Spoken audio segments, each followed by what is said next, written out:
Bienvenue à tous, nous sommes ravis de vous retrouver sur l'œil d'Abrace pour ce nouveau journal du mercredi 6 octobre. Voici les différents titres qui dominent l'actualité.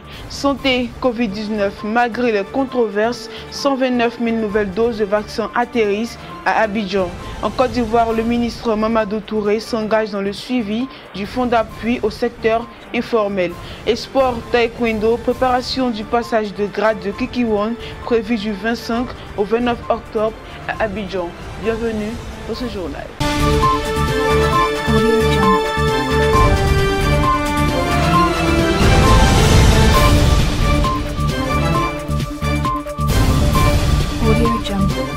Comme annoncé dans le sommaire, dans le cadre de la lutte contre la Covid-19, ce mardi 5 octobre en fin d'après-midi, ce sont 129 000 doses de vaccin Johnson & Johnson qui ont été réceptionnées par le ministre de la Santé, de l'Hygiène publique et de la couverture maladie universelle Pierre Demba Ngou à l'aéroport international Félix Houphouët-Boigny d'Abidjan-Port-Boué et avait à ses côtés Marc Vincent, le représentant de l'UNICEF en Côte d'Ivoire. Ces 129 000 nouvelles doses viennent compléter le lot de 100 000 doses du même vaccin déjà reçu.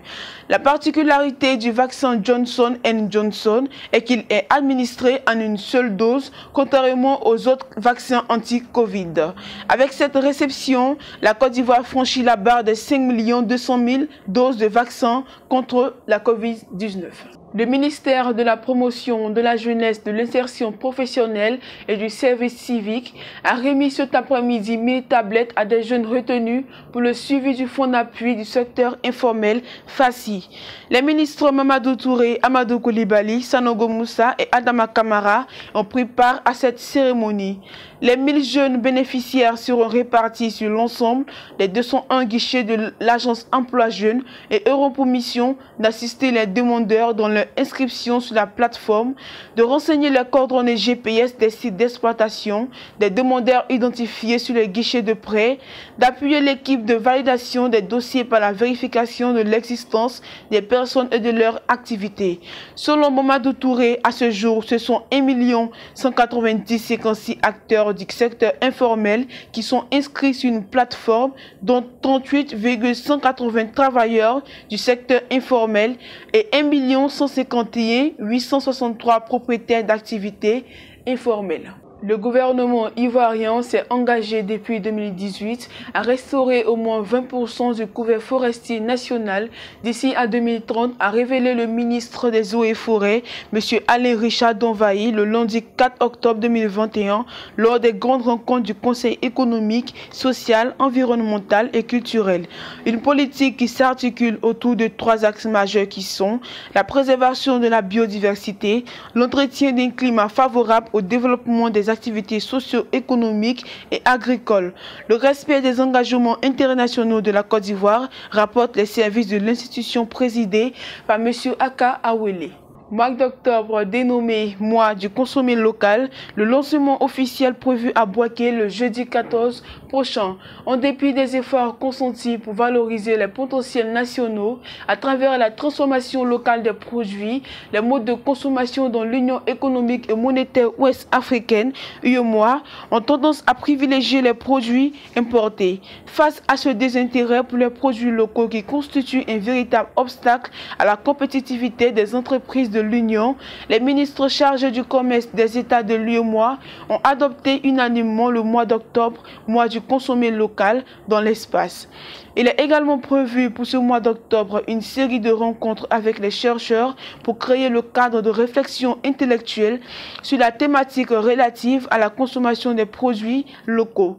L'espace UEMOA compte 120 millions de consommateurs. Les prix du carburant pour la période du 1er au 31 octobre 2021 connus. Selon le système automatique d'affichage des prix des produits pétroliers, le ministère des Mines, du Pétrole et de l'Énergie, par le biais de la Direction générale des hydrocarbures, DGH, vient de communiquer les nouveaux prix du super sans plomb et du gasoil. Les prix à la pompe de ces produits pétroliers restent inchangés à 615 francs CFA le litre. Le commentaire fait à ce niveau est que les prix du super sans plomb et du gasoil sont ainsi bloqués depuis un moment à la pompe. Du côté du sport, dans la commune d'Adjamé, ce samedi 2 octobre 2021, l'association des centres de formation d'Adjamé Atekoubé Plateau a organisé la première édition de la finale de son tournoi de football au stade Jean de la Force de 220 logements. Cette première édition était parrainée par M. Éric Tabat, chef protocole du chef de l'État. La grande finale du tournoi a vu la victoire écrasante de l'équipe leader Football Club Academy contre 4 buts à 1 contre l'équipe Makafa. Et la dernière information pour terminer ce journal, le stage de préparation du passage de grade international du Kikiwang prévu du 25 au 29 octobre 2021 à Abidjan a réuni plusieurs taekwondoïnes au gymnase Omnisport du centre Alassane Ouattara ce dimanche 3 octobre. Ce passage de grade concerne deux catégories. La première concerne le passage aux ceintures de grade supérieur prévu le 25 octobre avec 324 athlètes dont 250 ivoiriens. Et la seconde concerne le passage pour l'obtention d'une ceinture fédérale dans la discipline avec 70 athlètes le 29 octobre. Répondant à l'appel du président de la Fédération ivoirienne de taekwondo, M. Bamba Cheikh Daniel, les taekwondoïnes ont marqué leur engagement pour la réussite de cet événement, la dernière de la mandature du président sortant. Et voilà qui met un terme à ce journal. Merci de nous avoir suivis. Retrouvez samedi Aminata Yalkouye pour une nouvelle série d'informations. D'ici là, portez-vous bien et prenez soin de vous.